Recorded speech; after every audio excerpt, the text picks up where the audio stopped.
মুদের গরব মুদের আশা আমরি বাংলা ভাষা। সেই বাংলা ভাষা আজকে আক্রান্ত। আরএসএস বিজেপির শাসনে সারা দেশে বিভাজনের রাজনীতির অঙ্গ হিসাবে যারা বাংলা ভাষাভাষী মানুষ আছেন তারা চূড়ান্ত হেনস্থার শিকার হচ্ছে।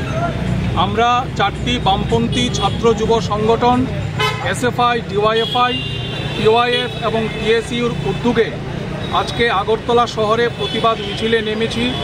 যারা বাংলা ভাষাভাষী মানুষ তাদের উপর যে হেনস্থা চলছে অবিলম্বে এই হেনস্থা বন্ধ করবার জন্য। আরএসএস বিজেপির মূল স্লোগান হচ্ছে হিন্দি, হিন্দু এবং হিন্দুস্তান। এটাকে কার্যকর করতে গিয়ে তারা যারা বাংলা ভাষাভাষী মানুষ আছেন তাদেরকে হেনস্থা করা হচ্ছে।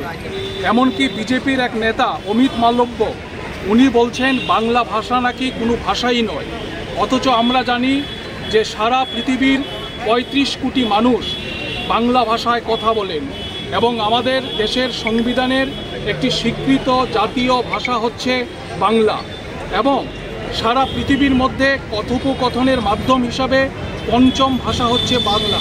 সেই বাংলা আজকে আক্রান্ত। এই বাংলা ভাষাকে রক্ষা করার জন্য শুধুমাত্র বাংলা ভাষা না, যে কোনো মাতৃভাষার প্রতি সম্মান জানানো এটা রাষ্ট্রের দায়িত্ব।